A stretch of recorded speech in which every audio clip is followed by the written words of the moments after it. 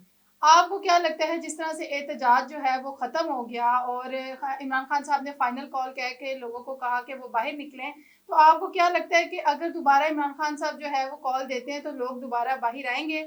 और क्या मुस्तकबिल होगा पीटीआई का जो है बतौर सियासत? अच्छा, ये जो है ना फाइनल कॉल, ये इमरान खान ने नहीं दी फाइनल कॉल। अच्छा, ये मुजाहरे तो होते रहते हैं, करती है सियासी पार्टियां, करती हैं मुजाहरे। ठीक है।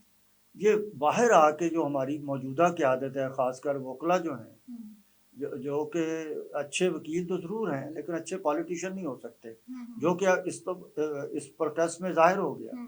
अगर वो पॉलिटिशियन होते तो वो सबसे पहले डी चौक पे होते। ठीक है, अगर फाइनल कॉल थी तो वो डी चौक पे होते, वो डी चौक पे नहीं थे। ठीक है। इसका मतलब ये कि खान साहब ने ये फाइनल कॉल नहीं दी थी, एक मुजाहरा था, और उस मुजाहरे में यही एक डिमांड थी कि इमरान खान को और बाकी जो पार्टी के वर्कर जेलों के अंदर बंद हैं उनको रहा करें। सिर्फ इमरान खान अकेला अपने आप को नहीं कहते, इमरान खान तो सबको कह रहा है कि सबको रहा करो, ये बेगुनाह सर, है। बैरिस्टर गौहर ने भी आप गुफ्तगू की मीडिया से, तो भी उनका भी यही एक अल्फाज थे कि हम इमरान खान साहब की तरफ से बड़े पुरुमीद हैं और हमें उम्मीद है कि उनकी रिहाई भी हो जाएगी और ये फाइनल कॉल है, डी चौक पहुंचेंगे और इंशाल्लाह सब अच्छा होगा। और एक तरफ आप कहते हैं ये फाइनल कॉल नहीं थी, तो क्या ये इसमें मुतजाद नहीं है? नहीं, हाँ, नहीं, बिल्कुल इन्होंने, मतलब मैं समझता हूँ ये जितने वकला थे, जो हमारी क़यादत है इस वक्त वकला की, उन्होंने मिसगाइड किया है वर्कर। ठीक है, उनको इश्तिहाल दिलाया है कि ये आखिरी कॉल है, ठीक है, कि आखिरी कॉल तो कोई भी नहीं होती, ठीक है। ठीक है ना। और ये गलत इन्होंने, अगर आखिरी कॉल थी तो खुद क्यों नहीं थे वहाँ पे? यही मैं कहता हूँ, वो खुद तो नहीं होना चाहिए था ना फिर वहाँ, कि अब इसके बाद तो कॉल नहीं आएगी। तो अब इसका मतलब ये था कि उन्हें पता है ना कि अभी बार बार मुजाहरे होंगे, एकदम वो रहा नहीं हो जाएंगे। तो ये इमरान खान को भी जेल में जाके मिसगाइड करते हैं, इमरान खान को असल हक़ाइक़ नहीं बताते, जिससे ये परेशानी होती है। ठीक है। सियासी लोगों को ये मिलने नहीं दे रही गवर्नमेंट।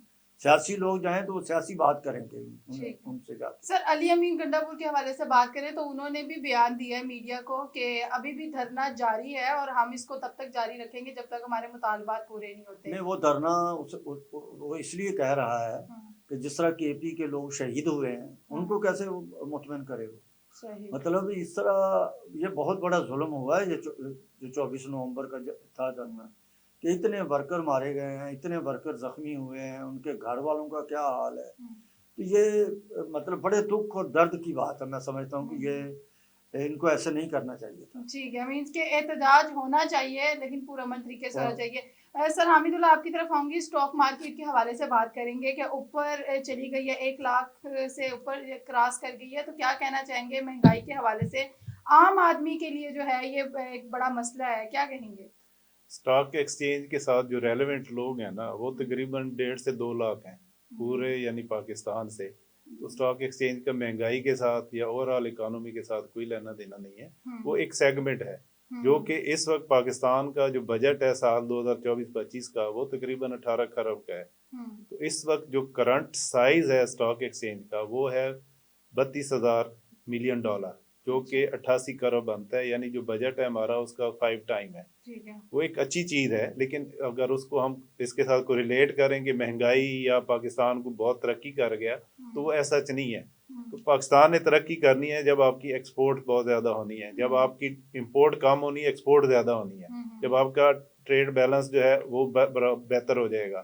अब इस वक्त आपकी जो पर कैपिटा इनकम है, एक बंदे की अगर एवरेज इनकम है वो 4.5 लाख रुपए है, तो 4.5 लाख में इस महंगाई में किसी एक बंदे का बजट नहीं बन सकता। तो वो ये तो यानी हम बहुत बिलो हैं, और हमारे ओवरऑल जो जीडीपी है वो तकरीबन $376 अरब है।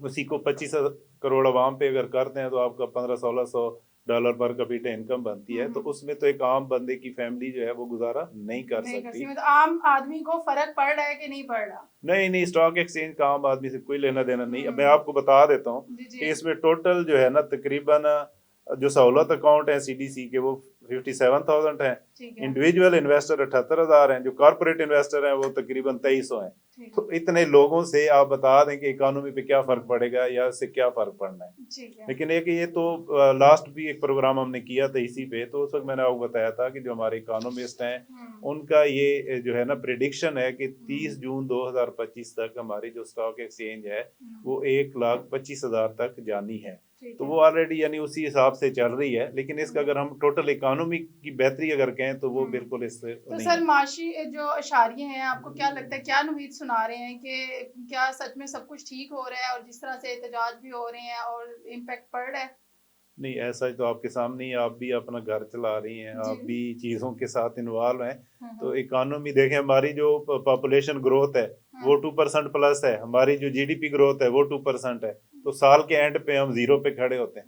जब तक आपका 7-8% जो है ना जीडीपी ग्रोथ नहीं होती, आप आबादी को जो है ना, क्या हमारा एक यानी देखना इस्लामी मुल्क है, हम उस हिसाब से पॉपुलेशन के ऊपर नहीं सोचते। हमारी इस वक्त पॉपुलेशन जो ग्रोथ रेट है वो ऑलमोस्ट 2% है, और आपकी जो जीडीपी ग्रोथ है वो भी 2% है। साल के बाद आप वहीं ना वहीं पे खड़े हैं। जितनी आपकी जीडीपी बढ़ती है उतने आपके बंदे बढ़ जाते हैं, तो आप जीरो ग्रोथ है आपकी। ठीक है। तो हमें सबसे पहले जो है ना गवर्नमेंट को फोकस होना चाहिए कि हम कन्वेंशनल जो एक्सपोर्ट है उससे निकल के हम नॉन कन्वेंशनल एक्सपोर्ट की तरफ जाएं, ग्लोबल जो कंपटीशन है उसका हिस्सा बने।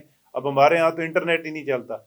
आप घर के अंदर हो तो सिर्फ मोबाइल सिग्नल आते हैं, बाहर थोड़ा गिराज में आएंगे तो 2G है, सर सड़क पे आ इंटरनेट के जाएंगे तो अलावा भी 4G। बहुत तो सारे इसके मसले बगैर हैं। आप कैसे यानी बिजनेस करेंगे? जो नॉन बिल्कुल। कन्वेंशनल ग्रोथ के तरीके हैं वो सारे इंटरनेट के ऊपर बेस हैं, आपकी टेक्नोलॉजी के ऊपर बेस है। ठीक है। टेक्नोलॉजी हमारा हर रोज जो है ना कहीं हम फायरवॉल लगा रहे हैं, कभी हम उसको किसी तरह स्लो कर रहे हैं, तो वो कैसे यानी हम ग्रो करेंगे? हमें चाहिए कि हम जो इस वक्त जिस वीके सर्कल में फंसे हुए हैं, कर्जों की तरफ ही हमारा रुझान है। आपका इस वक्त भी जो बजट का जो डेफिसिट है उसका तकरीबन 28% आप कर्ज लेके पूरा कर रहे हैं।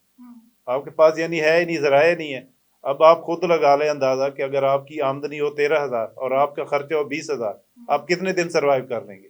बहुत तो मुश्किल है, पॉसिबल ही नहीं है। नामुमकिन है, तो इसी पॉसिबल है। यही चीज आपके मुल्क की है कि आपकी आमदनी 13,000 है, आपके सालाना खर्चे हैं 20,000 खरब, और आमदनी है 13,000। 7 खरब जो है वो आप हमेशा या लोन ले रहे हैं या अपनी चीजें बेच रहे हैं। एक साइड पे आप कह रहे हैं हमारी स्टॉक एक्सचेंज 1 लाख से ऊपर चली गई, दूसरी साइड पे आपकी जो पीआईए की बिड हुई थी वहां से अंदाजा ले कि हम अपने नेशनल जो यानी इदारे हैं उनको कोड़ी के भाव बेचने पे भी तैयार हुए हैं। तो ये किस किस्म की ग्रोथ है? और आपके इकोनॉमिस्ट ही कह रहे हैं कि यानी इस वक्त तकरीबन सिर्फ लाहौर और फैसलाबाद में अगर देखा जाए तो आपके बड़े जो है ना कोई 1000 के करीब यूनिट बंद हो गए। तो उससे कितनी बेरोजगारी आएगी, उससे वो लोग कहाँ जाएंगे? उनका जो फैमिली स्ट्रक्चर है वो तबाह हो जाएगा। इसी तरह आपका रूल ऑफ लॉ जो है उस पर प्रेशर पड़ेगा। जाहिर है लोगों के पास जब इनकम नहीं होगी वो क्या करेंगे? अपना घर तो चलाना है ना हर बंदे बिल्कुल ने। ऐसा ही है। सर मैं अमीन ज़की साहब आपकी तरफ आऊँगी, और सर हामिदुल्लाह आपसे भी ये सवाल पूछना चाहूँगी। जुडिशरी को क्या हल निकालना चाहिए? ये जिस तरह से एहतजाज होते हैं, लोग सड़कों पे निकलते हैं, फिर घरों को चले जाते हैं, मारा-मारी होती है और दोनों तरफ ही नुकसान हो रहा है। अगर आप रेंजर्स और पुलिस के हवाले से बात करें तो वो भी अपने लोग हैं, पीटीआई के कारकुनान हो तो वो भी अपने लोग हैं, सभी अपने हैं, तो हम एक-दूसरे को मार रहे हैं और बाहर एक इमेज जो है वो बहुत गंदा जा रहा है। तो अमीन ज़की साहब क्या कहना चाहेंगे? ये बड़ा अच्छा सवाल किया है आपने। देखें, ये 9 मई का वाक़या जो बार-बार बात करते हैं, जी। 9 मई को 1.5 साल हो गया। 1.5 साल के अंदर ये कोर्ट्स के अंदर, मुख्तलिफ कोर्ट्स के अंदर ये सारे गए हुए हैं। 1.5 साल में कोई फैसला नहीं हुआ। अभी आके फर्द जुर्म कुछ लोगों पे लगी। ये 1.5 साल से मतलब के अंदर फैसले हो जाना चाहिए थे कि जो बेचारे वर्कर, मतलब हज़ारों की तादाद में वर्कर जेलों के अंदर बंद हैं, जो बेकसूर हैं, बेगुनाह हैं, उनको तो छोड़ देना चाहिए ना। और जो गुनाहगार हैं उनकी जो भी सज़ा बनती है, जिन्होंने मतलब कोई इस तरह का अगर फेल हुआ है उनसे, हम्म, तो उनको जो भी सजा बनती कानून में दें। लेकिन ये जुडिशरी का रोल होना चाहिए। आपने बड़ा अच्छा क्वेश्चन किया है कि वो जल्द अज जल्द इनके फैसले, बेगुनाहे तो वहाँ से चले जाएं ना। बिल्कुल। अभी ये एहतजाज हुआ, अभी भी हजारों की तादाद में कारकुन पकड़े गए हैं, लेकिन जो वहाँ से और सर उनको देखने वाला ही कोई नहीं और है। देखने वाले कोई नहीं। और ये मतलब अभी अ, मतलब ये बड़े अफसोस की बात है पाकिस्तान के अंदर के फैसले जल्द नहीं होते। कारकुन बेगुनाह जेलों के अंदर सड़ रहे हैं, और वो बेचारे बहुत सारे गरीब वर्कर हैं कि गरीब उनके वर्ग घर का चूल्हा बंद हो गया है। बिल्कुल। मतलब वो किस तरीके से उनकी फैमिली जो है गुजारा करती हैं। हम्म, मेरी ये अपील है अदालतों के अंदर आपके चैनल की वसातत से कि जल्द अज जल्द फैसले करें, हम्म, ताकि जो बेगुनाह है वो तो अपने घरों को जाएं, अपने जाके अपने माँ बाप, अपने बीवी बच्चों का सहारा बने, उनके लिए हम्म, कोई रिस्क तलाश करें जाके। हम्म। बहुत ये शुक्रिया, बहुत शुक्रिया। सर हामिदुल्लाह क्या कहना चाहेंगे कि बैठ के मुज़ाकरात होने चाहिए, फैसले होने चाहिए, ताकि एहतजाज और ये जो लड़ाई झगड़े हैं, जिस तरह से हमारा एक इमेज जा रहा है बाहर, ये थोड़ा सा बेहतर हो। नहीं, जो पिछला आपका क्वेश्चन था ना जी जुडिशरी जी वाला, तो जी जी। हमारे यहाँ जस्टिस सिस्टम जो है ना टोटल डैमेज हो गया। हम्म, स्पेशली अब 26वीं तरमीम के बाद तो देखें ना, अभी तक उसके बाद कोई भी एक चीज़ भी बता दें जो हो रही है, हम्म, तो हमारा जो जुडिशियल सिस्टम है वो कोलैप्स कर गया हुआ है। उसको नए सिरे से जो है ना वो करने चाहिए। गवर्नमेंट को भी चाहिए कि जो है ना ऐसे स्टेप्स लें। जस्टिस सिस्टम वो होता है कि वो नज़र आए, इंसाफ अगर होता हुआ नज़र नहीं आ रहा है ना, हम्म, अब आपके ट्रायल पीरियड होता है 60 से 90 डेज। अब 1.5 साल में अगर आप ट्रायल ही नहीं पूरा कर रहे हैं, तो इसका मतलब आपका टोटल सिस्टम है ही नहीं। आप इंटेंशनली जो जस्टिस सिस्टम है उसको फेल कर दिया आपने। अब इसके ऊपर किसी को कोई ट्रस्ट नहीं है। अब यानी कोई भी जो जज है या कोई भी यानी कोर्ट है, लोअर कोर्ट से लेके सुप्रीम कोर्ट तक, किसी भी कोर्ट के ऊपर लोगों का जो एतमाद है वो ख़त्म हो गया। और ये मुल्क के लिए बहुत बड़ा यानी जुल्म में से कह दें कि मुल्क के साथ है कि आपके लोगों का आपके सिस्टम के ऊपर एतबार ख़त्म हो जाए, तो फिर अनारकी ही फैलती है। दूसरा है कि बगैर मुज़ाकरात तो कोई काम ही नहीं है। किसी भी जगह पे एंड उसका क्या होना है कि टेबल पे बैठ के ही होना है। लेकिन यहाँ पे दोनों जो साइड, हमारी जितनी भी पॉलिटिकल फोर्सेज हैं, वो इतनी इमेच्योर और सेल्फिश हैं कि अपने अलावा उनको कुछ नहीं नजर आता।